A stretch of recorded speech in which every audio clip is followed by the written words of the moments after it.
The Arizona Territory, 1885. Dust swirled across the trading post where Thomas Red Hawk stood, defeated yet defiant. Once respected among his people, now he owned nothing but the clothes on his back and a worn medicine pouch. The white settlers' laughter cut through the air as Thomas claimed his unlikely prize. A massive, scarred bull with one clouded eye that everyone called worthless. What use was a broken animal to a broken man? Then she appeared, wrapped in a faded blanket, her face partially hidden. "He only listens to me," she whispered, her voice unused to speaking. The crowd fell silent. Who was this mysterious woman who commanded the beast no one could tame? Could these three wounded souls find healing in a land that had shown them nothing but cruelty? Before we jump back in, tell us where you're tuning in from, and if this story touches you, make sure you're subscribed because tomorrow I've saved something extra special for you. Thomas Red Hawk clutched the medicine pouch at his waist as he led the reluctant bull away from the trading post.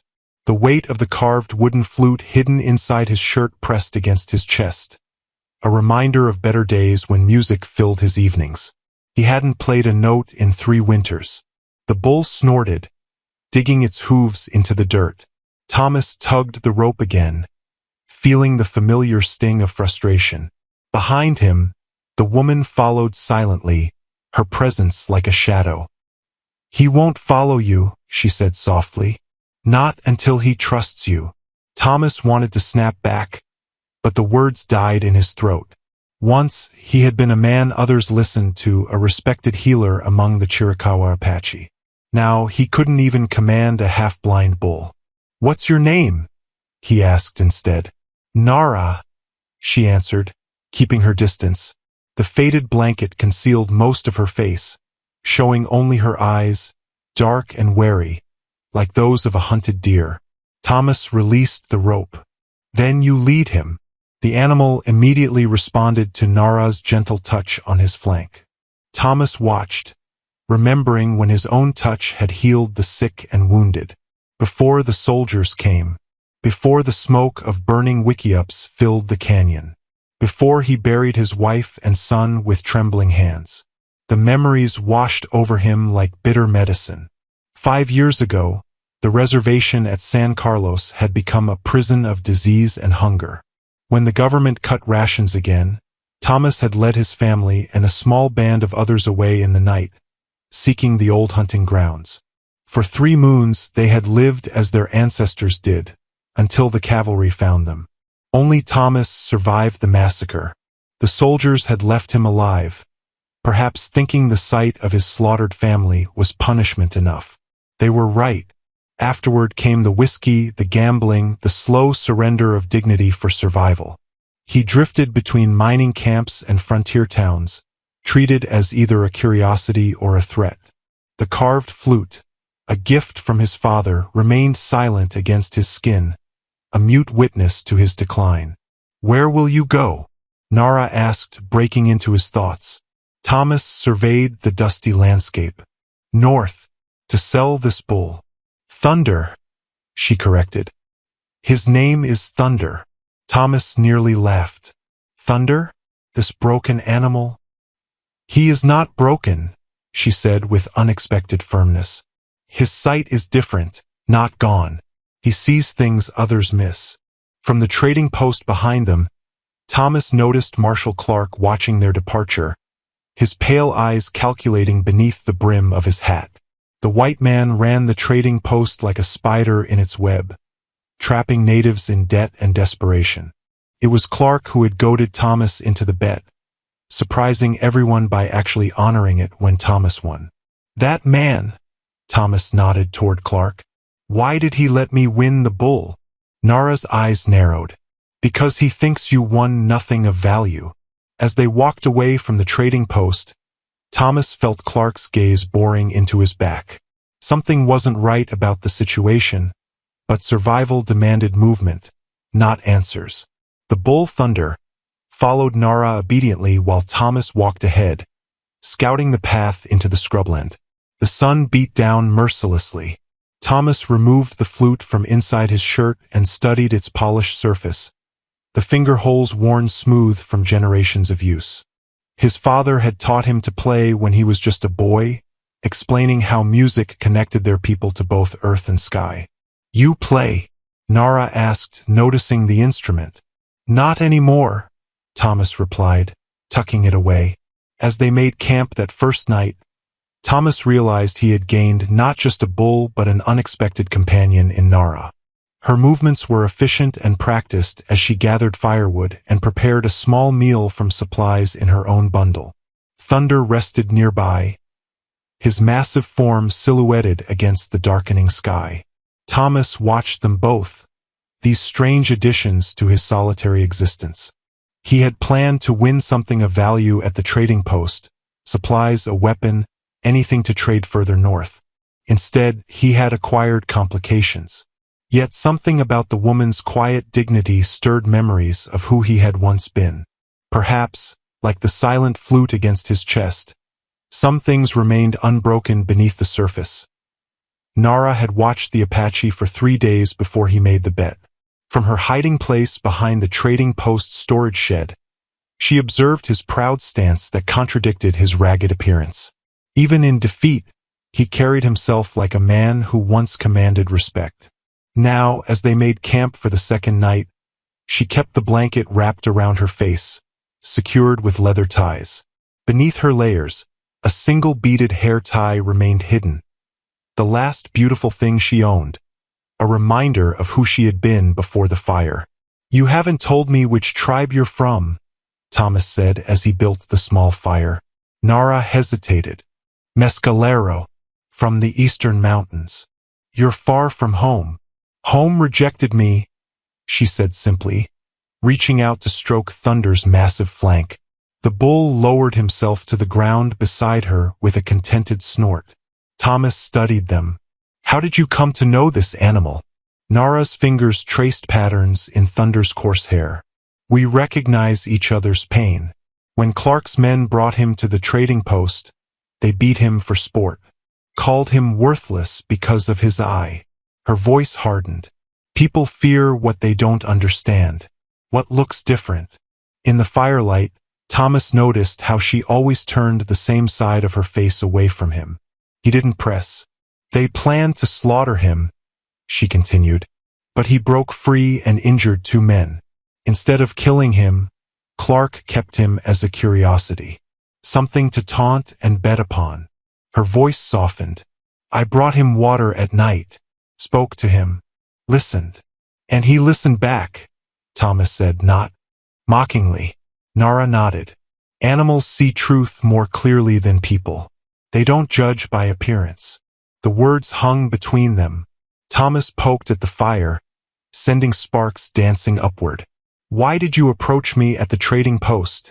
he asked finally. Nara's fingers found the beaded hair tie hidden beneath her wraps, a small comfort. "Thunder chose you." Thomas laughed bitterly. "An animal chose me?" "He stood calmly when you approached. With others, he charges or retreats." She paused. "You both carry similar wounds." Thomas fell silent, the truth of her words settling uncomfortably. From beneath her blanket, Nara studied this man who fate had connected to her. His hands, though rough, moved with unexpected gentleness. Healer's hands.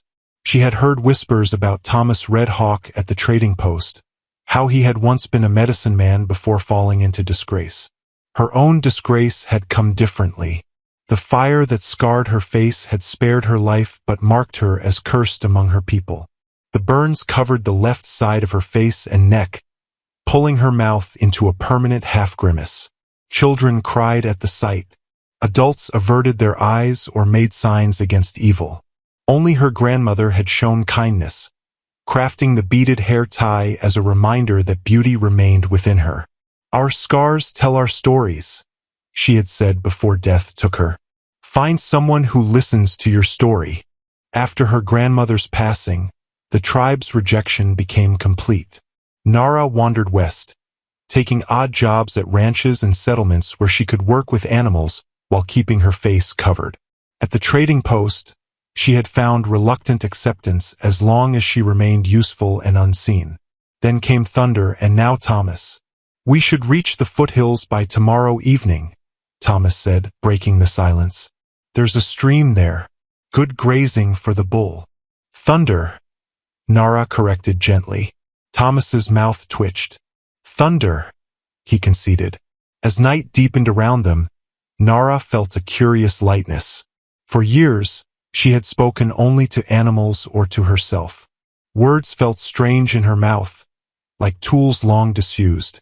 Yet something about Thomas made speech come easier. In the darkness, she loosened the blanket slightly, allowing the cool night air to touch her scarred skin. Thunder shifted beside her, his massive body a wall of warmth and protection. Tomorrow would bring new challenges, but tonight, for the first time in years, she wasn't completely alone. Dawn broke with Thunder's low, rumbling breath. Thomas watched as Nara approached the massive animal with a braided rope halter in her hands. The craftsmanship was evident, strands of horsehair and plant fiber woven into an intricate pattern, designed for guidance rather than control. You made this? Thomas asked. Nara nodded. The ropes they used cut into his flesh. Her fingers traced a healed scar on Thunder's broad neck. He needs to be led, not forced. As she fitted the halter, Thomas studied the bull more carefully. Despite his scarred hide and clouded eye, Thunder's bloodline was evident in his powerful shoulders and deep chest. Spanish breeding mixed with the hardiness of frontier stock. This was no ordinary animal. He was born on a ranch south of here, Nara said, seeming to read his thoughts. The prized bull of a wealthy rancher named Hernandez. What happened to his eye? Another bull. A fight for dominance. She touched the area around Thunder's clouded eye gently. He won the fight but lost part of his sight. The rancher considered him diminished, no longer perfect.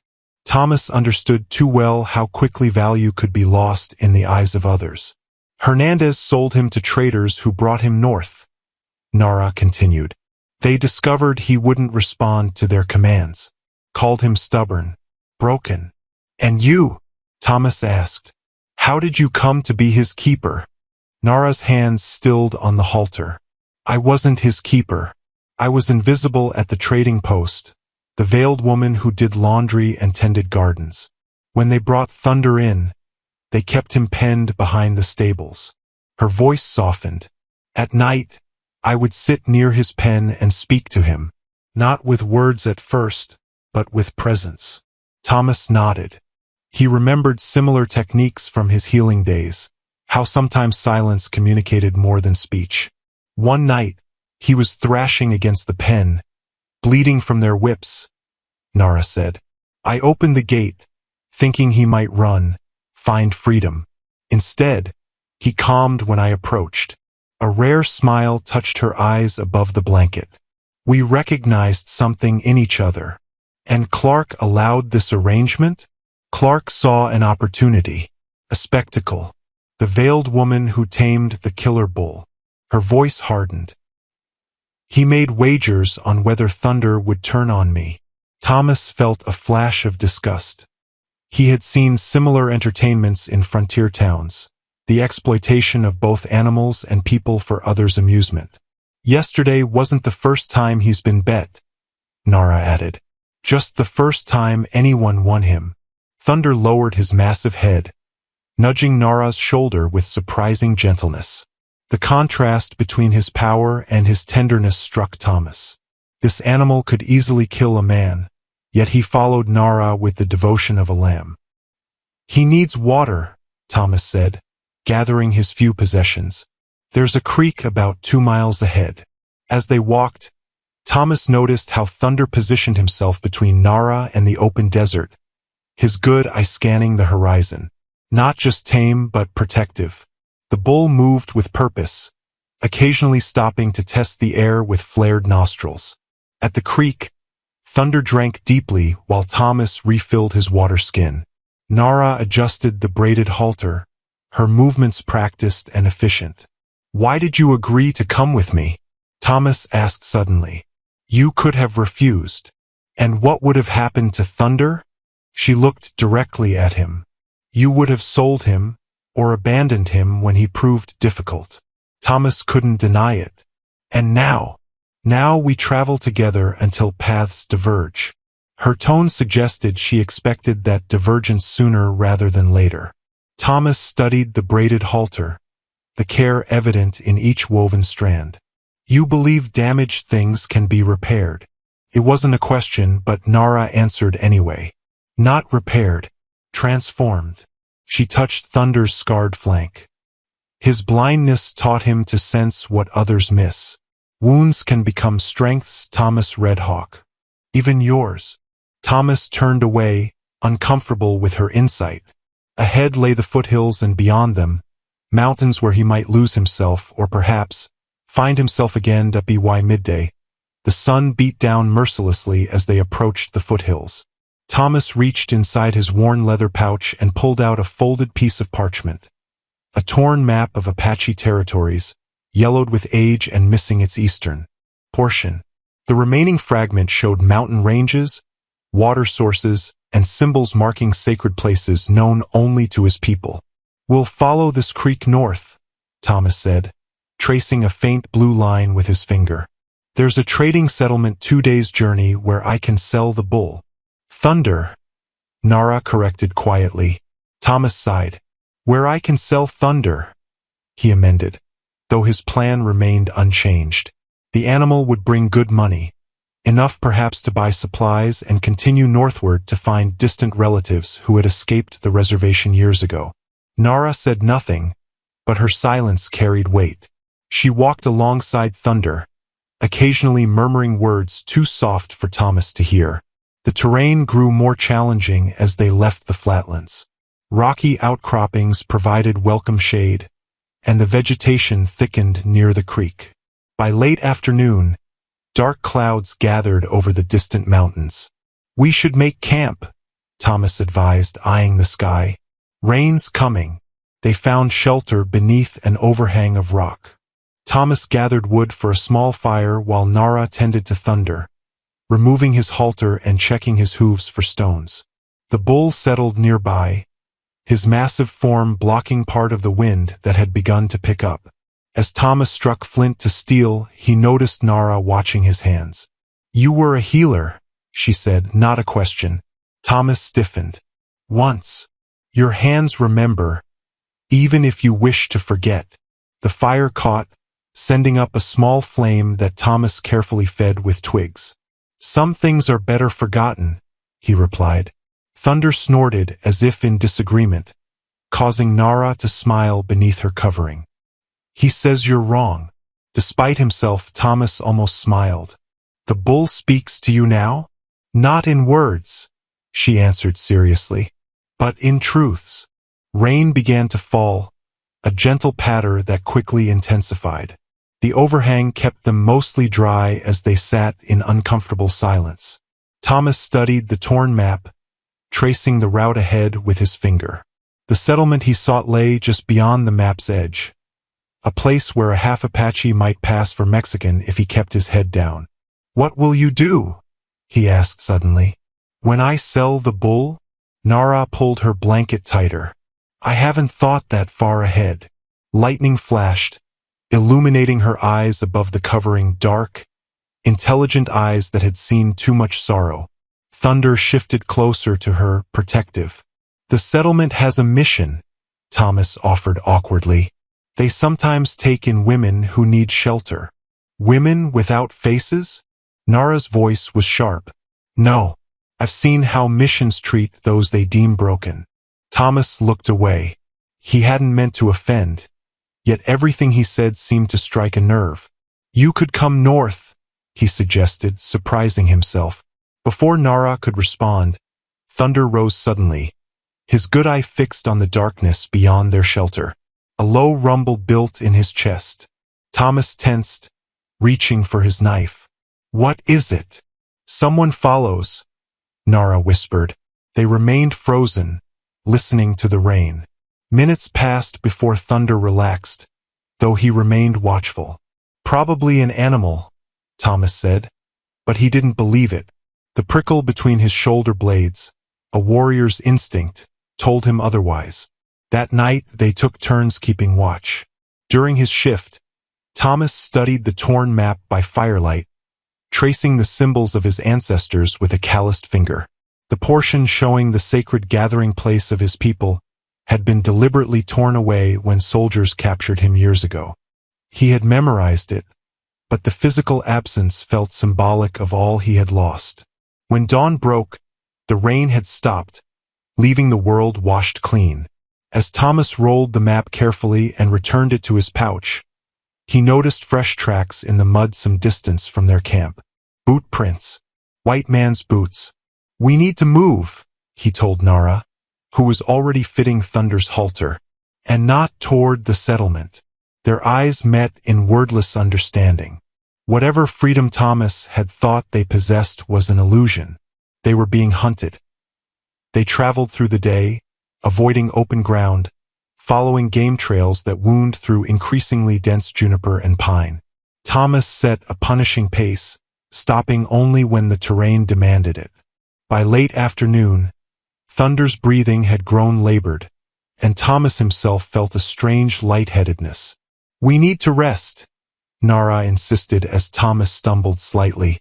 "Not yet," he insisted, but his voice sounded distant to his own ears. The world tilted suddenly, and he found himself on his knees, gravel biting into his palms. Nara was beside him instantly. "You're burning with fever," she said, her cool hand on his forehead. Thomas tried to stand but couldn't summon the strength. "The water," he managed, "from the creek below the trading post." Understanding dawned in Nara's eyes. "Clark's men foul that water deliberately. Many have fallen ill." She looked around, assessing their location. "We must find shelter." Thunder led them to a shallow cave, as if understanding their need. Inside, Thomas collapsed against the cool stone wall. Chills racked his body despite the heat radiating from his skin. Through fever-hazed eyes, he watched Nara gather plants outside the cave entrance. She returned with her arms full of herbs and roots. From her bundle, she removed a small clay pot, weathered and stained from years of use. Thomas recognized it immediately, a medicine pot similar to those his people used for healing preparations. "My grandmother's," Nara explained, seeing his recognition. "She taught me the old ways before she died." She built a small fire near the cave entrance, then added water from her skin to the pot. As it heated, she crushed juniper berries, willow bark, and other plants Thomas was too fevered to identify. The familiar scents transported him to his own healing days, when patience had sought his knowledge and trusted his hands. "Drink," Nara instructed sometime later, holding the pot to his lips. The bitter liquid burned going down, but Thomas knew better than to refuse medicine. Night fell, and with it came delirium. Thomas thrashed against unseen enemies, crying out names of those long dead. Through it all, Nara remained at his side, bathing his forehead with cool cloths, speaking softly in her native tongue. In his fever dreams, Thomas saw his wife and son, their bodies broken by soldiers' bullets. He saw his village burning, heard the screams of his people. But then, strangely, he saw Thunder standing between the horrors and himself, the bull's massive form somehow protective. And beyond Thunder, a woman's silhouette, face uncovered, beautiful despite its scars. When awareness returned, weak morning light filtered through the cave entrance. Thomas found himself covered with Nara's blanket, his head cushioned on folded clothes. The fever had broken, leaving him weak but clear-headed. Nara sat nearby, grinding more herbs in her clay pot.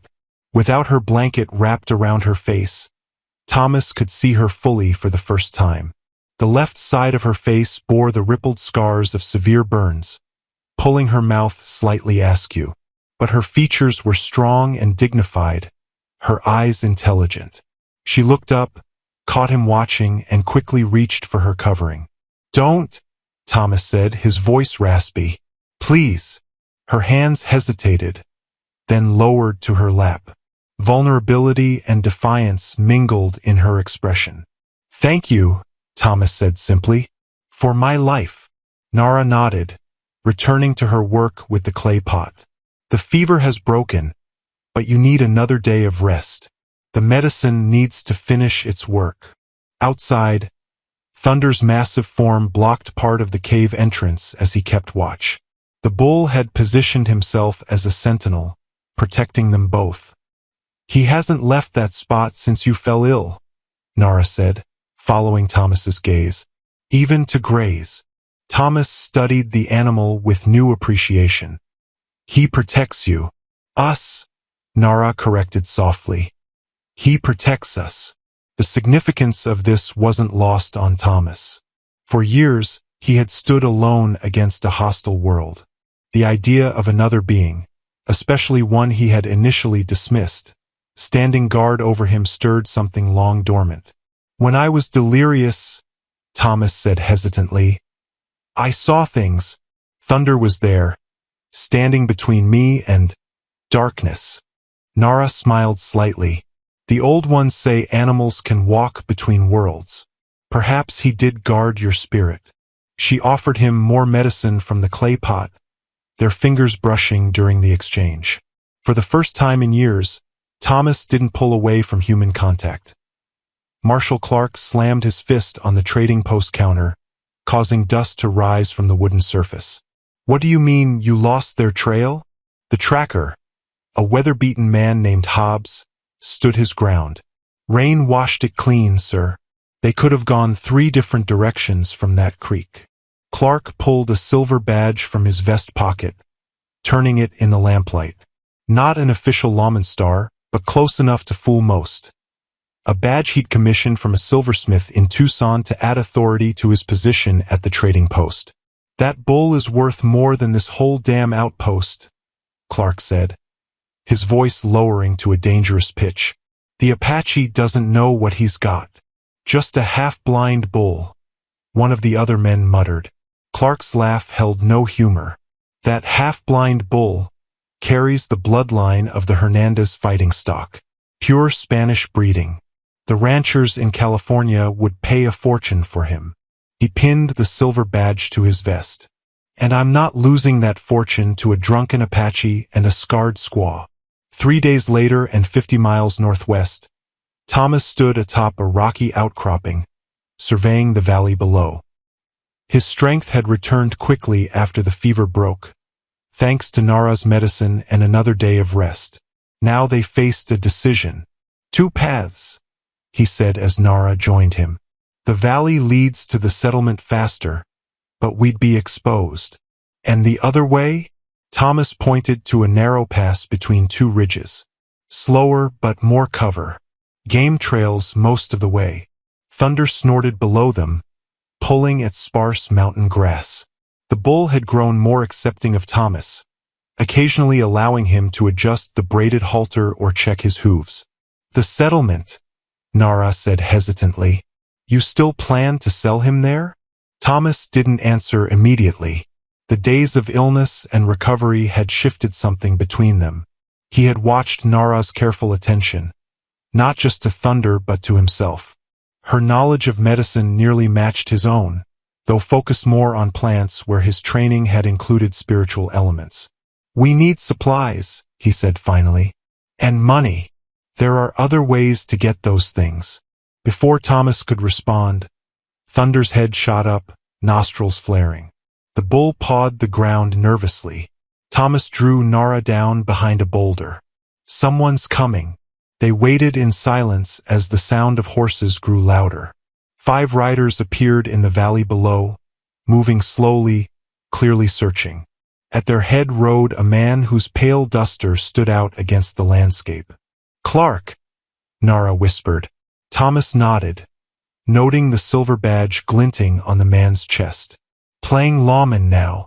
The riders stopped where the path forked, conferring among themselves. Thomas and Nara remained motionless, Thunder thankfully silent behind them.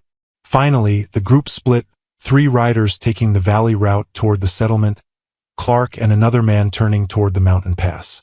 "They're covering both paths," Thomas said grimly. Why? Nara's confusion was genuine. Why would they pursue us this far for a bull they considered worthless? Thomas's mind worked through possibilities. Clark doesn't do anything without profit. If he wants Thunder this badly, then Thunder isn't worthless at all, Nara finished. As the riders disappeared from view, they retreated to a small clearing where Thunder waited.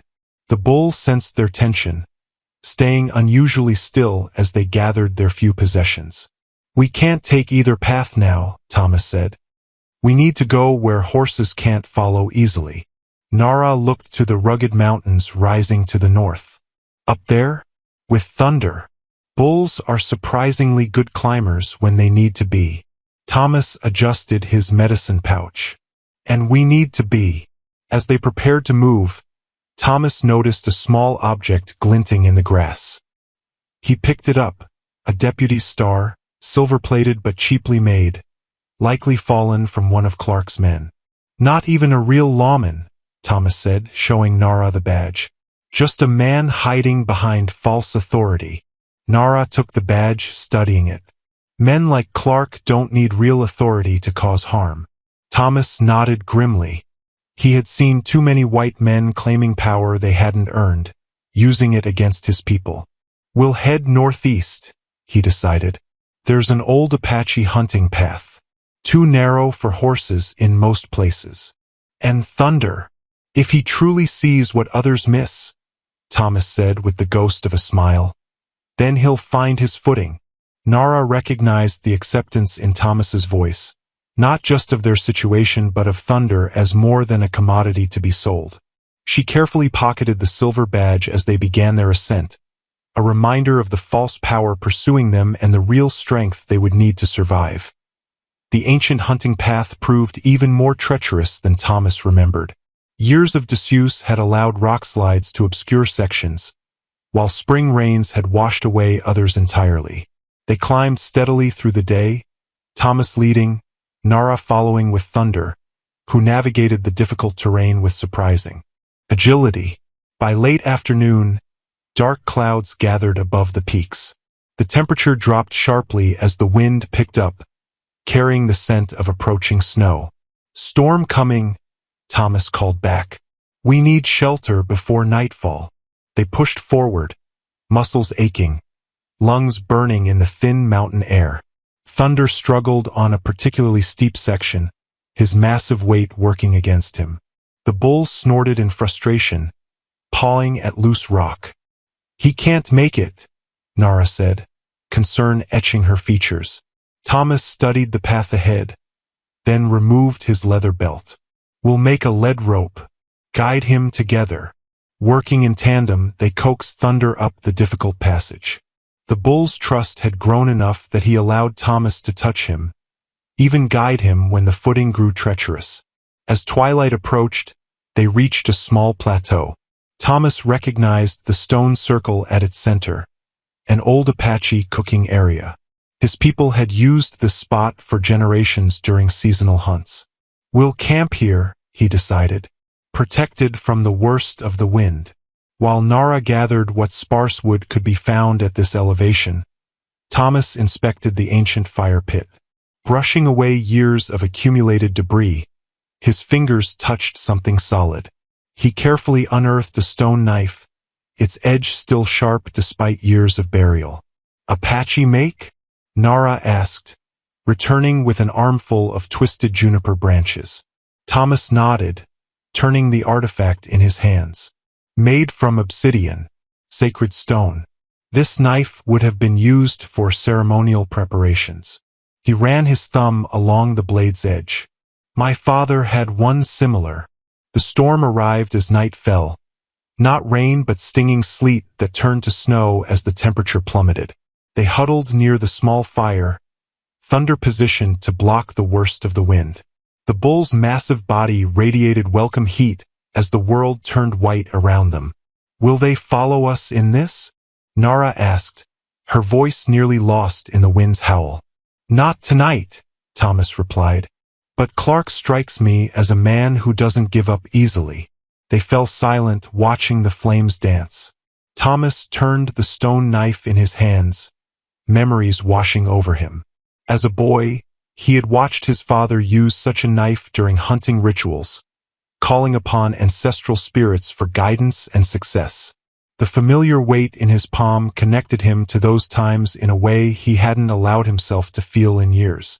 "My father was a medicine man before me," he said suddenly.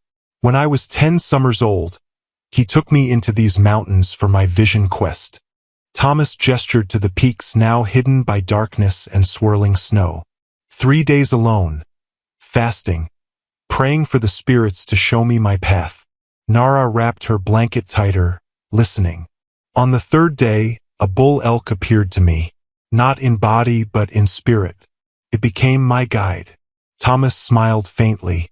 My father was disappointed.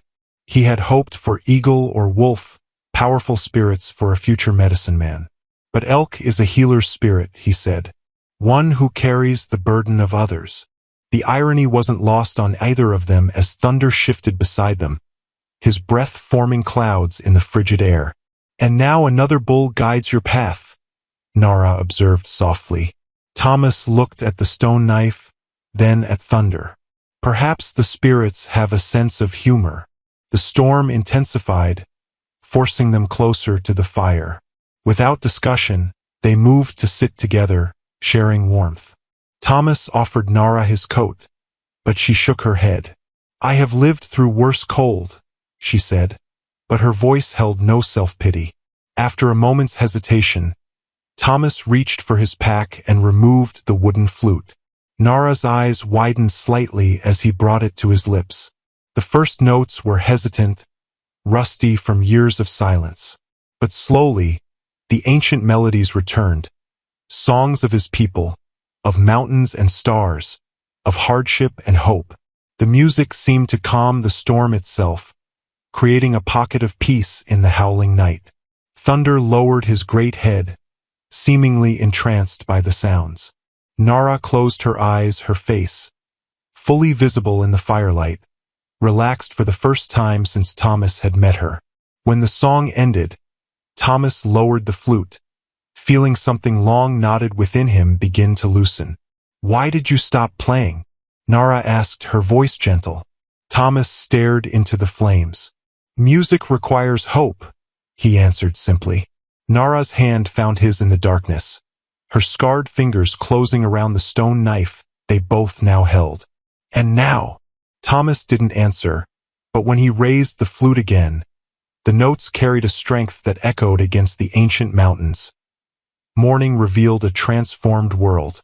Snow blanketed the plateau, softening the harsh landscape into gentle curves of pristine white. They set out early, following game trails now visible only to Thomas's trained eye.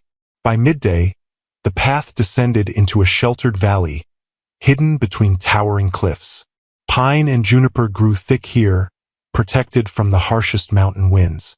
A small stream cut through the center, partially frozen but still flowing beneath the ice. "Look!" Nara pointed toward the valley's far end. Nestled against the cliff face stood a small cabin, its log walls weathered gray with age. Thomas approached cautiously, hand on his knife. Trapper's cabin, maybe, or prospector's. The door hung askew on leather hinges. Inside, dust covered the simple furnishings, a rough-hewn table, a bed frame with rotted ropes, a stone fireplace with ashes long cold. Whoever had built this place hadn't returned in many seasons. "We can stay here," Thomas decided, "at least until the weather clears." Thunder wouldn't fit through the narrow doorway, but a lean-to shelter stood adjacent to the cabin, likely once used for pack animals. The bull seemed content with this arrangement, snorting appreciatively at the protection from wind and snow. As Nara swept the cabin floor with a branch broom, she discovered something beneath the dust. A broken mirror, its silver backing tarnished, the glass cracked but mostly intact. She held it up, sunlight from the single window catching the reflective surface. Thomas watched as she studied her reflection, her fingertips gently tracing the scarred side of her face. "My grandmother told me mirrors capture pieces of our souls," Nara said softly. That's why some people fear them. Thomas approached, his own reflection joining hers in the fractured glass. Two damaged people, their images split by the mirror's cracks. And what do you believe? He asked. I believe we see what we choose to see. She set the mirror on the cabin's single shelf. The cracks were always there. The mirror just reveals them. They settled into an unexpected domesticity over the following days. Thomas repaired the door and patched the worst gaps in the walls while Nara fashioned a broom from pine branches and cleaned the long-abandoned space. Thunder kept watch from his shelter, seemingly content with the valley's good grazing despite the snow. On the third morning, Thomas awoke to find Nara already outside, clearing a patch of ground near the stream. What are you doing? He asked, his breath clouding in the cold air. Planting, she replied, showing him a small pouch of seeds. Herbs mostly. Some will grow even in this elevation. Thomas looked skeptical. We won't be here long enough to harvest. Perhaps not. Nara continued her work. But someone else might need them someday. The simple act of planning for a future she might not see struck Thomas deeply. How long had it been since he'd thought beyond the next day, the next meal, the next drink? Since the massacre, he had existed rather than lived, moving through the world like a ghost. That evening, as they sat by the fireplace eating a stew of rabbit and wild onions, Thomas found himself telling Nara about his wife and son. Not their deaths, he couldn't yet speak of that, but their lives. How his wife could identify any bird by its song alone. How his son had shown such promise with healing herbs. He would have become a medicine man, Thomas said, staring into the flames. A better one than me. You were a good healer, Nara said with certainty. Thomas looked up, surprised. How would you know? Your hands, she said simply. They remember, even when you try to forget.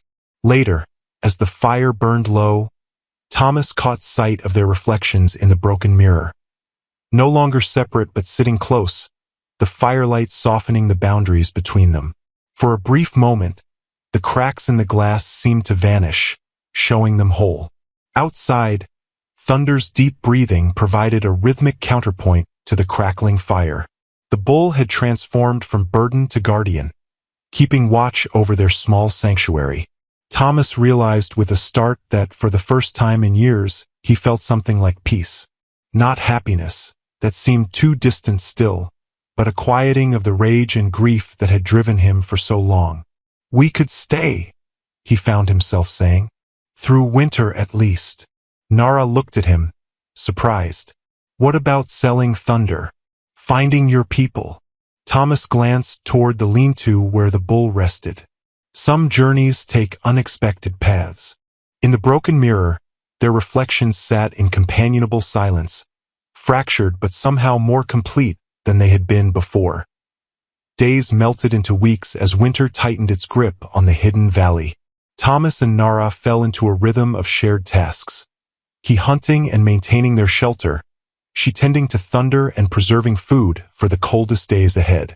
In the evenings, they sat before the fire, the space between them gradually diminishing.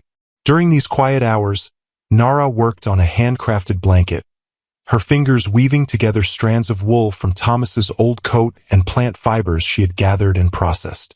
The blanket grew slowly, each new row a testament to patience and care. My mother taught me this pattern, she explained one evening, showing Thomas how the diamond shapes emerged from seemingly random threads. It tells the story of mountains and valleys, the journey of life. Thomas watched her hands, graceful despite the scarring that extended to her wrists. My people have similar patterns. The designs look different but mean the same things. Perhaps all patterns tell the same stories, Nara suggested, just in different voices. On days when snow made hunting impossible, Thomas taught Nara how to use the stone knife for self-defense. Her movements were initially hesitant but grew more confident under his guidance. Like this, he said, standing behind her to adjust her grip. The strength comes not from the arm but from the center. Nara nodded, concentrating on the lesson. When she successfully blocked his slow practice strike, her face lit with rare pride. Thomas found himself smiling in response, the expression feeling foreign on his face. In turn, Nara shared her knowledge of plant medicine, showing Thomas herbs he hadn't encountered and preparations his training hadn't included. Some techniques she had learned from her grandmother, others discovered through her own experimentation. This one, she explained, crushing a pungent leaf between her fingers, stops bleeding almost instantly. I found it after watching deer eat it when wounded. Thomas recognized the wisdom in her approach, observation rather than tradition alone. It reminded him of his father's teachings about medicine being a living knowledge, always growing. You would have made a fine medicine woman among my people, he told her. And you would have been respected among mine, she replied. Before my scarring made them fear spirits they didn't understand. The handcrafted blanket grew larger as they shared more of themselves. Thomas spoke of his training as a healer, the years spent learning which plants healed and which harmed, which spirits to call upon for different ailments. Nara described her childhood before the fire, her gift with animals that had both amazed and unsettled her tribe. Outside, Thunder grew stronger with regular feeding and care. The bull often stood guard near the cabin, his massive form a reassuring presence. Sometimes, Thomas would find Nara speaking softly to Thunder in her native tongue, the bull listening with what seemed like genuine understanding. One particularly cold night, as wind howled outside their shelter, Thomas played his flute while Nara worked on her blanket. The melody, once halting, now flowed smoothly, a song about spring returning after the longest winter. When he finished, Thomas found Nara watching him, her eyes bright in the firelight. I've never heard that song before, she said. Because I just created it, Thomas admitted. He hadn't composed music since before the massacre, hadn't felt worthy of the creative act. Nara set aside her weaving and moved closer to him, her shoulder touching his. Play it again? As the notes filled their small shelter, Thomas felt her hand find his free one, her fingers intertwining with his. The touch, simple yet profound, caused his playing to falter momentarily before finding a deeper resonance. Later, as they prepared for sleep on opposite sides of the cabin as had become their custom, Nara approached Thomas with the handcrafted blanket, still unfinished but large enough to be useful. It's not complete, she said. But neither are we. She placed the blanket over him, then hesitated before lying down beside him, maintaining a respectful distance but close enough to share warmth. Thunder's rhythmic breathing from the lean-to provided a comforting backdrop as they lay in silence, neither speaking of this new intimacy but both acknowledging its significance. Under the handcrafted blanket that told the story of mountains and valleys, journeys and homecomings, Thomas reached for Nara's hand in the darkness. Her fingers met his halfway. The valley had begun to show the first subtle signs of spring. Patches of earth appearing through melting snow, buds forming on the juniper bushes, when their peace was shattered. Thomas was checking snare lines when he heard it, Thunder's warning bellow echoing through the trees. He ran toward the cabin, heart pounding. Through the trees, he spotted 5 riders approaching from the valley's narrow entrance. Clark at their lead, the false silver badge glinting on his chest. Thomas circled wide, staying hidden as he made his way to where Nara worked in her small garden. He caught her arm, pulling her into the cover of trees. "Clark," he whispered. 5 men. Her eyes widened. "How did they find us?" "Doesn't matter now. We need to move." They crept toward the lean-to where Thunder waited, already agitated by the approaching strangers. The bull snorted nervously as Thomas and Nara gathered what few essential possessions they could carry. "There's a path up the eastern cliff," Thomas said. "Difficult, but passable." Before they could reach it, a shout rang out. "Check the outbuilding." 2 riders approached the lean-to. Thunder, sensing the threat, lowered his massive head and charged without warning. The men's horses reared in terror as the bull burst from the shelter, creating instant chaos. "Run!" Thomas pushed Nara toward the cliff path as gunshots split the air.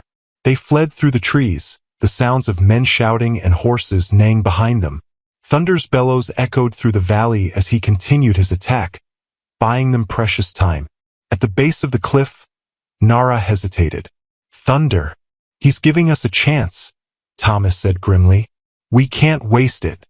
The climb was treacherous, loose rock giving way beneath their hands. Halfway up, Thomas pulled Nara into a shallow cave barely visible from below. They pressed against the back wall, breathing hard, listening to the commotion in the valley. "They're searching the cabin," Thomas whispered, peering cautiously out. From their vantage point, they could see men ransacking their shelter, tossing their few possessions outside. Nara clutched Thomas's arm. "Where's Thunder?" They scanned the valley floor anxiously until they spotted him. The bull had been cornered near the stream, surrounded by 3 mounted men with ropes. Even as they watched, a lasso settled around Thunder's neck. The bull fought furiously but couldn't break free from multiple restraints. Clark emerged from the cabin, something in his hand catching the sunlight. He examined it, then tossed it aside, the broken mirror now shattered completely. "Damn Apache," Clark's voice carried in the clear mountain air. "Thought you'd stolen my property?" The men secured Thunder to a sturdy pine, then continued searching the valley methodically. One discovered the garden Nara had tended so carefully and trampled it under his horse's hooves. As dusk approached, the searchers built a fire near the cabin. Clark sat before it, smoking a pipe as he issued orders to his men. The smoke drifted upward, a beacon in the growing darkness. "They're setting up camp," Thomas whispered. "They know we haven't gone far. They're using Thunder as bait," Nara realized, her voice breaking. "They know we won't leave him." Thomas watched the men below, calculating their chances. 5 armed men against his single knife. Impossible odds. "We'll wait until they sleep," he decided. "Then I'll go down." "We'll go down," Nara corrected firmly. Thomas shook his head. "Too dangerous." "He's as much mine as yours," she insisted. Their whispered argument was interrupted by movement below. One of Clark's men approached Thunder with a water skin, but instead of offering drink, he taunted the bull, splashing water just out of reach. Thunder lunged against his restraints, nearly breaking free. The man jumped back, cursing. Clark shouted at his subordinate, then approached Thunder himself. He studied the bull with calculating eyes, running his hand along Thunder's flank in a gesture of ownership that made Nara tense beside Thomas. Night fell completely, stars emerging in the clear mountain sky.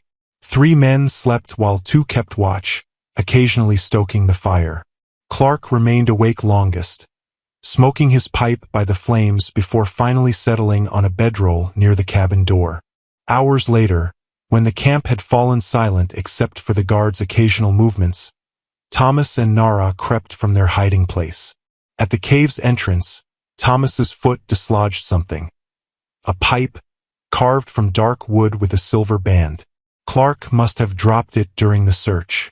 Thomas picked it up, examining the break in its stem. "A man who treats his possessions carelessly," he murmured, "will never truly own anything of value." He slipped the broken pipe into his pouch, not as a trophy, but as a reminder of what they fought against. Then, with a shared look of determination, they began their dangerous descent toward the camp and their captured friend. They descended in silence, each footfall carefully placed to avoid dislodging stones. The waning moon provided just enough light to navigate while keeping them mostly hidden in shadow. At the valley floor, they separated, Thomas circling toward the cabin, Nara moving toward Thunder. From behind a massive pine, Thomas studied the camp. 2 guards remained awake, one near the cabin entrance, another pacing the perimeter. Clark and the others slept, their forms dark lumps around the dying fire. Thomas closed his eyes, summoning skills long unused. In his youth, He had trained not just as a healer but as a warrior. Apache scouts were legendary for moving unseen, becoming one with the land. He pulled the stone knife from his belt, feeling its ancient power. With deliberate slowness, he gathered a handful of small stones. The first he threw far to the east, where it clattered convincingly against rock. The guard nearest Thunder turned toward the sound, hand on his pistol. Thomas's second stone landed closer to the cabin, drawing the other guard's attention. The man moved cautiously toward the noise, leaving his post temporarily. It was the opening they needed. Thomas slipped from shadow to shadow until he reached the supply packs left carelessly near the horses. His fingers found what he sought, a coiled rawhide lasso, superior to the rope currently restraining Thunder. Across the camp, he glimpsed Nara kneeling beside the bull, her hands working to loosen his bindings while keeping him calm. Thunder remained eerily silent, as if understanding the need for stealth. Thomas needed a bigger distraction. Near the horses, he found a half-empty bottle of whiskey, liquid courage for men far from civilization. He tore a strip from his shirt, stuffed it into the bottle's neck, then used flint from his pouch to create a spark. The makeshift torch flared to life. Thomas hurled it toward the far side of the camp, where dried pine needles caught immediately. Flames leapt upward, startling the horses into panicked movement. "Fire!" one guard shouted, running toward the blaze. Clark and his men scrambled from their bedrolls in confusion. Thomas used the chaos to sprint toward Nara and Thunder, the rawhide lasso in hand. "The binding won't break," Nara whispered urgently as he reached them. Thomas worked quickly with the stone knife, sawing through the ropes securing Thunder to the tree. The bull remained unnaturally still, his good eye fixed on Thomas as if measuring his worth. The last rope gave way just as shouts indicated the fire was being brought under control. Thomas looped the rawhide lasso loosely around Thunder's neck, not to control but to guide. "This way," he murmured, leading them toward the stream where shadows were deepest. They had almost reached the water when a shout rang out. "The bull! They're taking the bull!" A gunshot cracked through the night. Thomas felt a searing pain across his upper arm but kept moving. Behind them, men scrambled for weapons and horses. "We'll never outrun them," Nara said as they splashed across the shallow stream. Thomas handed her the rawhide lasso. "You will with Thunder. Follow the stream north. There's a box canyon with a hidden exit only Apache know." "You're coming with us," she insisted. "I'll lead them away first." He pressed the stone knife into her hand. "Wait for me at the canyon." Before she could protest, Thomas turned and ran in the opposite direction, making enough noise to draw attention. He heard Clark shouting orders, horses splashing through the stream. Following him, not Nara and Thunder. His plan was working. Thomas ran as he hadn't in years, calling upon reserves of strength he'd thought long depleted. The bullet graze on his arm burned with each movement, but he pushed the pain aside. Behind him, hoofbeats grew closer. He veered sharply into dense underbrush, the branches whipping his face. A natural gully provided momentary cover, allowing him to double back toward the stream at a different point. The night dissolved into a deadly game of hunter and hunted. Thomas employed every trick he had learned as a scout, walking backward in his own tracks, using streams to hide his trail, creating false paths to confuse his pursuers. Dawn found him miles from the cabin, crouched in a rocky outcropping. The sounds of pursuit had faded, but Thomas knew Clark wouldn't give up easily. The man's obsession with Thunder had become clear. The bull represented wealth beyond the trading post's meager offerings. As morning light revealed his surroundings, Thomas examined his wound. The bullet had carved a deep furrow along his bicep, still seeping blood. He bound it with a strip of cloth, knowing infection posed a greater threat than blood loss. His thoughts turned to Nara and Thunder. Had they reached the box canyon? Would they wait as he'd asked, or continue northward without him? The rawhide lasso he'd given Nara was more than a tool. It represented his trust in her ability to lead when he could not. Summoning his remaining strength, Thomas began the long journey toward the rendezvous point, praying to ancestors he'd long ignored that he would find them waiting. The box canyon appeared as Thomas had described, high walls of striated rock with a narrow entrance that widened into a sheltered space. Nara led Thunder inside as dawn broke, searching the shadows for any sign of Thomas.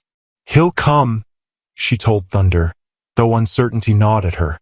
The bull seemed to understand, settling near the canyon entrance, his good eye watching the path they had traveled. Nara used the time to gather what plants she could find. The early spring offered meager pickings, but she located enough to create a small poultice for when, not if, Thomas returned wounded. In her bundle, she found a small clay pot of burned salve she had made months earlier, its surface crusted with age but the medicine beneath still potent. As the day progressed with no sign of Thomas, Nara's worry deepened. Thunder grew restless, occasionally rising to pace before returning to his vigilant position. When dusk approached, Nara heard it, the uneven shuffle of someone struggling to walk. She peered cautiously around the canyon entrance to see Thomas stumbling toward them, one hand pressed to his bleeding arm, his face ashen with exhaustion. "Thomas!" She rushed to him as his knees buckled. "Told you I'd come," he managed before collapsing against her. Inside the canyon, she laid him on a bed of pine boughs, examining his wound in the fading light. The bullet graze had opened wider during his journey, the edges angry and hot to the touch. "Fever's starting," she murmured, reaching for her herbs and the burned salve. Thunder moved closer, his massive form blocking the cooling evening air, providing warmth to Thomas's shivering body. Through the night, Nara tended the wound, applying poultices to draw out infection and offering water when Thomas was lucid enough to drink. During his fever dreams, he called out names she didn't recognize, his wife, his son, his father, and once, with surprising clarity, her own name. "Nara," he said, his eyes opening briefly to focus on her face. "I see you." The simple statement held such recognition that Nara's hands stilled on his forehead. He truly saw her, not just her scars or her skills, but her complete self. By morning, the fever had broken. Thomas woke fully, weakened but clear-eyed. He watched as Nara prepared a fresh dressing for his wound, mixing herbs with the burned salve. "That smells familiar," he noted. "Burned salve," she explained. "My own preparation. For wounds like these?" Nara hesitated, then shook her head. "For wounds like mine." Thomas watched her quietly, waiting. "I was 15. She began, her voice soft but steady. "Our village was celebrating the harvest when the cooking fire spread to a dwelling where 3 children slept." Her hands continued working, measuring herbs into the salve with practiced precision. "Everyone ran from the flames. I ran toward them." She touched her scarred cheek briefly. "I managed to bring all 3 children out alive, but the burning thatch fell as I carried the last child." "You saved them," Thomas said, "and became a monster in their eyes." Bitterness edged her words. "Burns like these, they believed they were a sign from angry spirits, that I was marked as cursed. Your own people rejected you for an act of courage?" Thomas's disbelief was evident. "Fear makes people cruel." Nara applied the mixed salve to his wound with gentle fingers. "Even the parents of the children I saved could not look at me afterward. They said I had stolen their children's spirits in the fire, that my scarred face would bring misfortune to all who saw it." She sat back, wiping her hands on a cloth. "My grandmother alone stood by me. She taught me to make this salve, to heal my own wounds when others turned away." Thomas caught her hand, his thumb brushing over her scarred knuckles. "Those who turned away were blind." Nara looked up, meeting his gaze directly for the first time since they'd met. No covering hid her face now. The morning light revealed every ridge and hollow of her scars. "And you?" she asked quietly. "Do you see with clear eyes, Thomas Red Hawk?" He reached up, his fingers gently tracing the contours of her scarred cheek. "I see courage," he said simply. "I see beauty." The moment hung between them, fragile and perfect. Then Thomas did what he had wanted to do for weeks. He drew her closer and pressed his lips to hers. The kiss was gentle at first, a question rather than a demand. When Nara responded, her hands coming up to frame his face, the kiss deepened into something neither had expected to find in this life. Acceptance without condition, desire without reservation. When they finally parted, Thomas kept his forehead pressed to hers. "I was lost," he whispered, "until thunder brought me to you." Outside their sheltered canyon, dawn painted the sky in colors they had both forgotten existed in the world. They remained in the box canyon for 5 days, allowing Thomas's wound to heal sufficiently for travel. Each day strengthened the bond between them, simple touches and shared glances communicating what words could not yet fully express. On the 6th morning, Thomas studied the sky with concern. "Weather's changing. We need to move before the mountain passes close again." Nara nodded, packing their meager supplies. "Where will we go?" Thomas hesitated, then reached for his medicine pouch. From it, he withdrew the torn map, smoothing it against a flat rock. "Here," he pointed to a symbol near the map's ragged edge. "A sacred place to my people. Few outsiders know of it." "How far?" 6 days' journey. Difficult terrain. His eyes met hers. "But we'd reach it before the heavy snows." The unspoken question hung between them. Was this a temporary refuge or something more permanent? Nara knelt beside him, her finger tracing the route he had indicated. "This place, would others of your tribe be there?" "Perhaps. Small family groups sometimes winter there." Thomas's expression softened. "They would welcome a healer returning to them." "And a scarred woman from another tribe? A half-blind bull?" Thomas covered her hand with his. "They would welcome my family." The word settled between them, weighty with meaning. Family, something neither had dared hope for again. That night, as Nara slept, Thomas worked by firelight on a gift he had been crafting in secret moments. Using a hide from his earlier hunting and sinew from his supplies, he fashioned a pair of moccasins sized for Nara's feet. His fingers, once skilled at such work, remembered their training. He incorporated traditional Apache designs that spoke of protection and journeying, of finding home after long wandering. When completed, the moccasins represented not just practical footwear for the difficult journey ahead, but his commitment to walking beside her. At dawn, he presented them to Nara. "The path will be rough. These will help." Nara took the moccasins, running her fingers over the intricate patterns. "These are ceremonial designs," she said, recognizing their significance even from another tribe's traditions. "Yes." Thomas didn't elaborate, but his meaning was clear. Nara removed her worn boots and slipped on the moccasins. They fit perfectly, as if he had measured her feet while she slept, which she realized he probably had.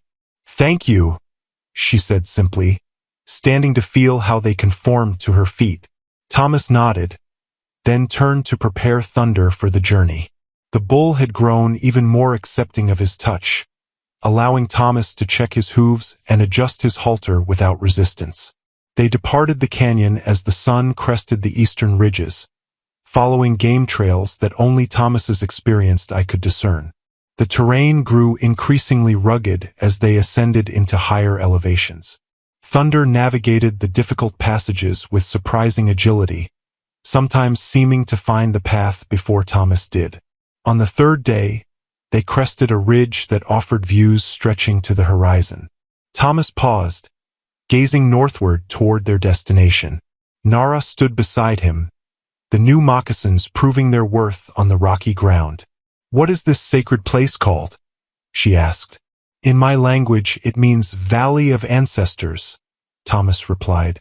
"A place where the spirits of those who came before remain close. Your wife and son, their spirits would be there?" Thomas nodded, unexpected emotion tightening his throat. "Among others." Nara took his hand, her scarred fingers intertwining with his. Then they will know you have found your way back. That night, as they made camp in the shelter of a rocky overhang, Thomas removed the medicine pouch from around his neck. The leather container had been his constant companion since boyhood, holding sacred items and personal treasures. This belongs to a healer, he said, placing it in Nara's hands. I stopped being that man long ago, but perhaps together we can become something new. Nara understood the significance. This was not just a gift but a promise, as binding in its way as any ceremonial vow.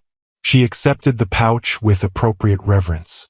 I will keep it until you are ready to wear it again, she said, her words acknowledging that his healing journey was not yet complete. As they settled beside the fire, Thunder keeping watch nearby, Thomas spotted movement on a distant ridge, riders following their trail. Even at this distance, he recognized the pale duster of Marshal Clark. They haven't given up, he said quietly, not wanting to alarm Nara unnecessarily. She followed his gaze, her expression hardening. Neither have we. Thomas looked at her feet, clad in the moccasins he had made, ready for whatever path lay ahead. No, he agreed. We haven't. 6 days of arduous travel brought them to a narrow pass between towering granite walls. Thomas paused, placing his hand on the sun-warmed stone. We're here, he said quietly.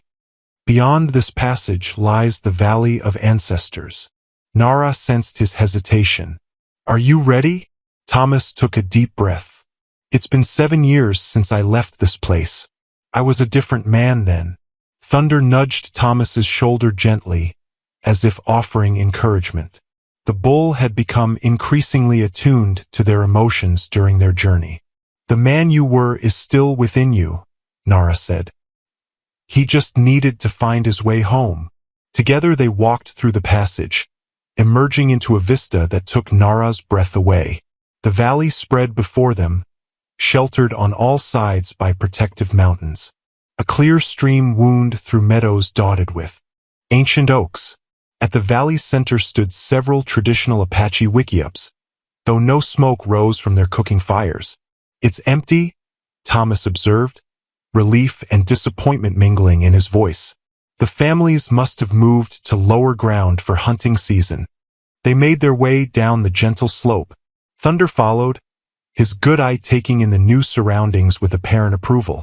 The valley offered plentiful grazing and natural protection, ideal for all three of them. As they approached the dwelling area, Thomas grew quiet, memories washing over him. Here, he had completed his training as a medicine man. Here, he had brought his young wife to start their family. Here, he had last seen his father alive. At the largest wickiup, Thomas stopped, his hand reaching out to touch the weathered support pole. This was my family's dwelling, he said, his voice tight with emotion. Nara stood respectfully aside, allowing him this moment of reconnection. As Thomas moved slowly around the structure, she noticed something caught in the woven branches near the entrance. A single eagle feather, somehow preserved despite years of weather. When Thomas completed his circuit of the dwelling, Nara offered him the feather. It was waiting for you. Thomas accepted it with reverence, examining its perfect form. Among his people, eagle feathers were sacred objects, often used in healing ceremonies to connect the physical and spiritual worlds. My father wore such a feather in his hair during important rituals, Thomas said. To find one here, now. A sign, Nara suggested. The ancestors welcome your return. Thomas nodded, emotion making speech difficult. The eagle feather trembled slightly in his hand, not from wind, but from the weight of meaning it carried. That evening, Thomas built a small fire in the central gathering area.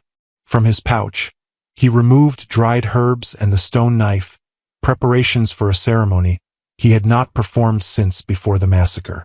Will you join me? He asked Nara. She nodded, sitting across from him at the fire. Thunder settled nearby, his massive form silhouetted against the deepening twilight. Thomas began to sing in his native tongue, soft at first, then with growing confidence. The ancient songs honored those who had passed into the spirit world, acknowledging their continued presence in the land of the living. As darkness fell completely, Thomas placed the eagle feather in Nara's hand, then guided her to add it to the small fire. Together they watched as it curled briefly in the heat before being consumed, its essence rising with the smoke toward the star-filled sky. "My wife," Thomas said, his voice steady now. "My son, my father, all those lost." He looked at Nara across the flames. "I release my guilt at surviving. I honor their memory by living fully again." Nara's eyes shimmered with unshed tears. She understood the magnitude of this moment. Thomas confronting his deepest pain, beginning to heal what had seemed unhealable. Later, as they sat close together beside the dying fire, Thomas spoke of his plans for rebuilding. The Wickiup would need repairs before winter set in. The valley provided everything they would need: game, water, shelter, medicinal plants. "We could make a life here," he said, the question implicit in his tone. Nara leaned her head against his shoulder. "I think we already have." The comfortable silence that followed was broken when Nara placed her hand over her abdomen, a gesture Thomas couldn't miss. "Thomas," she said quietly, "there is something you should know." She took his hand and placed it where hers had been. "Our family may be growing sooner than we planned." His eyes widened in understanding. "A child?" Nara nodded. "I've suspected for several weeks. Now I'm certain." Joy and fear battled across Thomas's features.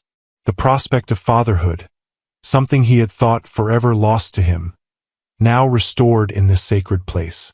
Before he could respond, Thunder rose suddenly to his feet, facing south toward the pass they had traveled through. The bull's posture was alert, warning. Thomas stood, hand moving to the knife at his belt. In the distance, the faint glow of torches marked the approach of riders in the darkness. Dawn revealed what Thunder had sensed hours before. Clark and 4 men had made camp just outside the narrow pass leading to the valley. They had not yet ventured inside, perhaps wary of entering unfamiliar territory in darkness. Thomas surveyed the situation from a hidden vantage point on the valley's edge. "They'll come soon," he told Nara when he returned to the dwelling area. "They're preparing their weapons." Nara continued grinding herbs with steady hands.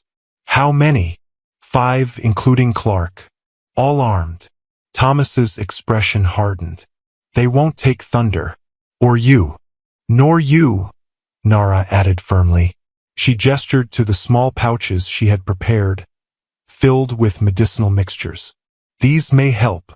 Thomas examined them, powders that could temporarily blind, pastes that would burn the skin, herbs that induced confusion when inhaled. Weapons of a different sort, but effective in the right circumstances. "We have advantages they don't," Thomas said, mind working through strategies. "Knowledge of this place. Thunder. Your medicines." He paused. "And they don't expect me to fight as Apache." From a hidden storage cache near his family's Wickiup, untouched since his departure years ago, Thomas had retrieved a small ceramic container.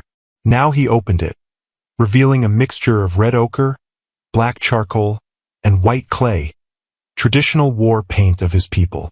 "I have not worn these colors since I was a young warrior," he said, dipping his fingers into the mixture. With practiced movements, he began applying the paint to his face in patterns that held deep meaning, symbols of protection, strength, and the watchful eyes of ancestors. Nara watched in respectful silence as Thomas transformed before her. The paint seemed to awaken something long dormant within him, the proud Apache warrior who had existed before grief and whiskey had buried him. When he finished, Thomas looked to Nara. "Will you wear the marks of your people as well?" She hesitated only briefly before nodding. "My grandmother taught me the patterns of our tribe. I never thought I would have reason to wear them." Thomas offered her the paints. With careful movements, Nara applied her own tribal markings, different from Apache designs but carrying similar power.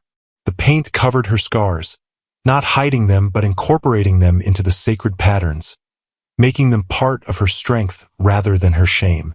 While they prepared, Thunder remained unusually calm, as if sensing the gravity of the moment. Thomas approached the bull, speaking softly in Apache as he adorned Thunder's flanks with handprints in red ochre, marking him as under protection of the tribe. "He understands more than most men," Thomas observed as Thunder stood perfectly still for the ritual markings. "Because he listens with his heart, not just his ears," Nara replied. Their preparations continued throughout the morning. Thomas set strategic traps along the likely approach routes, not to kill but to disorient and separate their pursuers. Nara positioned her medicinal pouches where they could be quickly accessed. In the early afternoon, Thomas and Nara stood together at the center of the dwelling circle, formally committing themselves to each other in a private ceremony that combined elements from both their tribal traditions.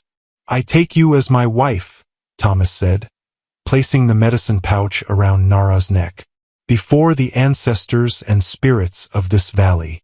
"I take you as my husband," Nara responded, pressing her palm to his chest above his heart. "Before all seen and unseen forces." The simplicity of their vows belied their depth. In that moment, their shared journey, from broken outcasts to partners facing an uncertain future together, felt complete, regardless of what might come next. Thunder witnessed their union, standing as sentinel nearby. When the ceremony concluded, the bull approached, gently nudging both Thomas and Nara as if offering his own blessing. As the sun began its westward descent, they made final preparations. Thomas secured essential supplies in a hidden location in case they needed to flee. Nara prepared a special medicine bundle for protection of their unborn child. "If we become separated," Thomas instructed, "follow the stream to its source. There's a cave there, known only to my family." Nara nodded, committing the direction to memory. "And you, I will find you," he promised, "no matter what happens." From the pass came the sound of approaching horses. Thomas straightened, war paint accentuating his determined expression. "They're coming." Nara stood beside him, her hand finding his. "Then we face them together." Thunder moved to stand at Thomas's other side, forming a united front as the first rider appeared at the valley's entrance. Clark entered the valley first, rifle balanced across his saddle. His men fanned out behind him, wary eyes scanning the seemingly deserted dwelling area.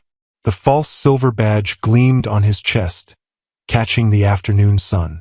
"Come out, Red Hawk," Clark called, his voice echoing against the valley walls. "We know you're here. This doesn't need to get messy." Silence answered him. Thomas had positioned Nara in a defensive location near the stream, while he circled behind the riders using paths only an Apache would know. Thunder remained hidden in a thicket, awaiting Thomas's signal. Clark dismounted, gesturing for his men to search the wickiups. "The bull is worth more than all of you'll earn in 5 years, he told them. "Find it, and the Apache."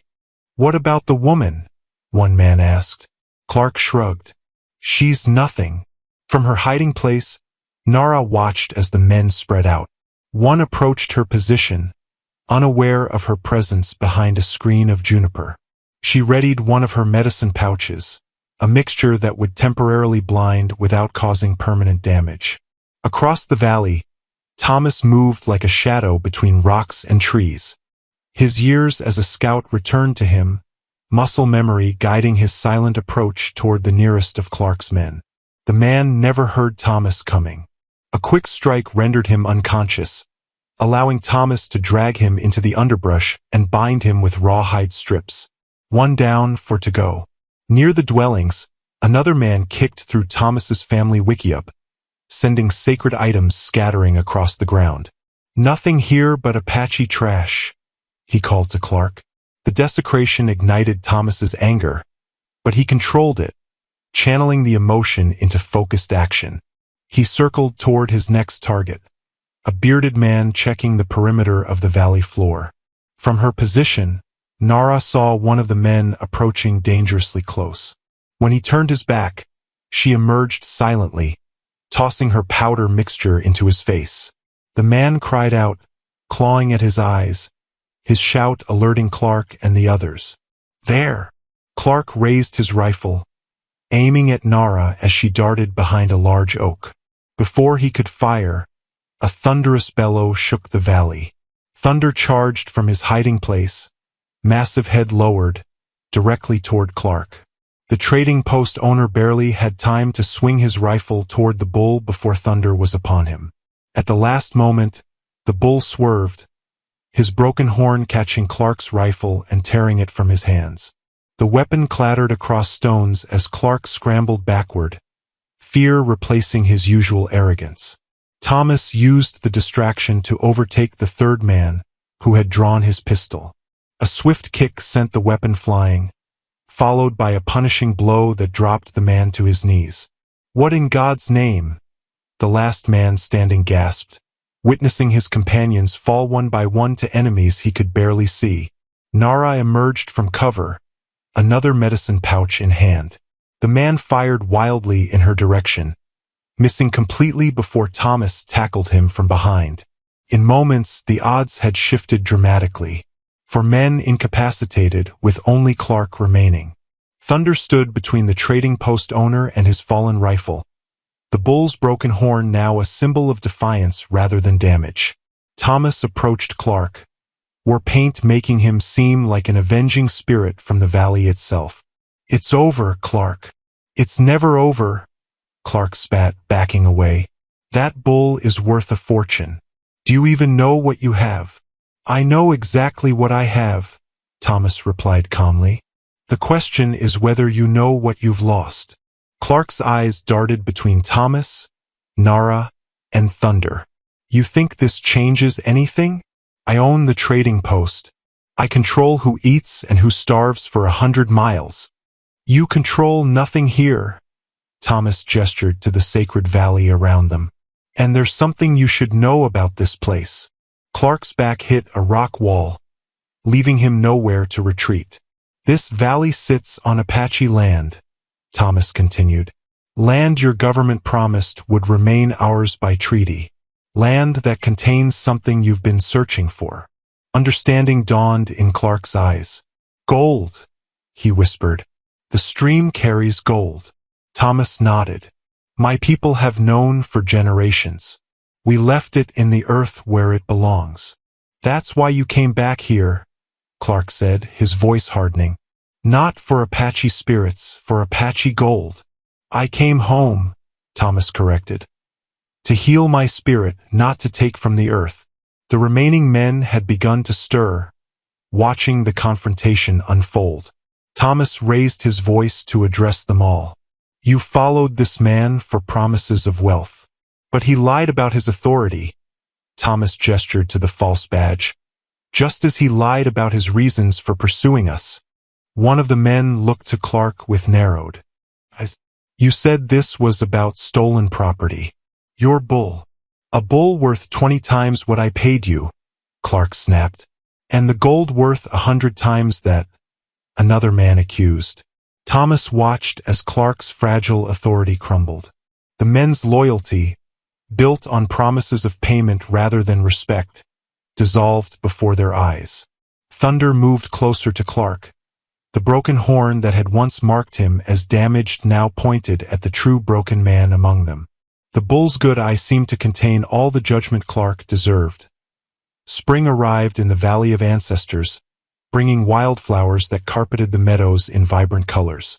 6 months had passed since the confrontation with Clark and his men. The traders had departed empty-handed, their fragile alliance shattered by revelations of Clark's true motives. Clark himself had left with threats of return, but Thomas doubted he would risk facing the Apache authorities to whom Thomas had sent word about illegal trespassing on treaty lands. Thomas stood at the valley's edge, surveying the changes they had made. The wickiups had been repaired and expanded.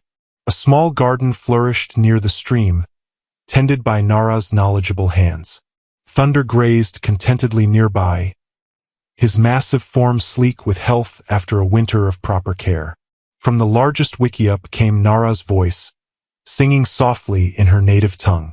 Thomas approached quietly, ducking through the entrance to find her seated on woven mats, a beautifully crafted cradle board in her hands. She worked carefully, attaching protective amulets to its frame, small medicine bundles and carved symbols from both their tribal traditions. "It's finished," she said, looking up with a smile that transformed her scarred face into something Thomas found more beautiful than any unmarked visage could ever be. Thomas knelt beside her, running his fingers over the cradle board's intricate construction. "Just in time," he said, his eyes moving to Nara's swollen abdomen. Their child would arrive with the full bloom of spring, according to the ancient counting methods both their peoples used. The cradleboard represented everything they had built together, a melding of Apache and Mescalero traditions, practical function with spiritual significance, protection for the future they had once thought impossible. "I received word from the northern band," Thomas said. "They will arrive within the moon's cycle." Nara nodded, pleased. During winter, a hunting party had passed through the valley, astonished to find Thomas Red Hawk had returned. Word spread among the scattered Apache families, and several had expressed intention to rejoin him at the ancestral grounds. "Will they accept me?" Nara asked, the question holding less anxiety than it once would have. "They will honor you," Thomas assured her, "as the wife of a medicine man, as a healer in your own right." His hand rested on her belly. "As the mother of new Apache blood." Thunder's deep snort from outside signaled visitors approaching. Welcome ones, judging by the bull's relaxed posture. Thomas stepped out to see 3 Apache riders entering the valley, the advance scouts of the extended family group they expected. The men dismounted, greeting Thomas with traditional respect. Their eyes widened slightly at the sight of Thunder, the bull's reputation having grown in the telling and retelling of Thomas's story throughout Apache lands. "The people come," the lead scout announced. 3 days behind us. Many families." Thomas invited them to share food and rest. As Nara emerged from the wickiup to welcome them, Thomas watched their reactions carefully. The men's eyes noted her scars, then moved respectfully to meet her gaze. They accepted the food she offered with proper thanks, addressing her with the title due a medicine man's wife. Later, as the scouts departed to report back to the main group, Thomas found Nara by the stream, the cradleboard beside her as she gathered fresh water. "They accepted me," she said, wonder in her voice. "They respected you," Thomas corrected. "As they should." Thunder approached from across the meadow, coming to stand near them as he often did during quiet moments. The bull lowered his great head, allowing Nara to stroke the space between his eyes where the broken horn had once marked him as damaged goods. 3 unlikely souls, Thomas mused, cast aside by those who couldn't see their worth. "And now?" Nara asked, though she knew the answer. "Now we are whole," Thomas said simply. "Not despite our broken parts, but because of them." As sunset painted the valley in gold and crimson, Thomas stood with his family, Nara, their unborn child, and Thunder, looking toward the distant pass where their people would soon arrive. The medicine pouch hung proudly around his neck again, his hands once more those of a healer rather than a lost soul. The breeze carried the scent of sage and pine, mingling with the promise of new growth. Thomas closed his eyes briefly, feeling the presence of ancestors all around them, not as ghosts to be feared, but as guides who had led them through darkness into unexpected light. "We are home," he whispered, his words meant for the living and the dead, for all who had been part of their journey. Beside him, Nara placed the cradleboard gently on a flat stone, ready to receive the new life that would carry their shared legacy forward. Thunder stood sentinel nearby, his one good eye somehow seeing more clearly than those with perfect vision ever could. 3 broken beings made whole by finding each other. Their story, like the intricate patterns of the cradleboard, woven from separate threads into something stronger than any could have been alone.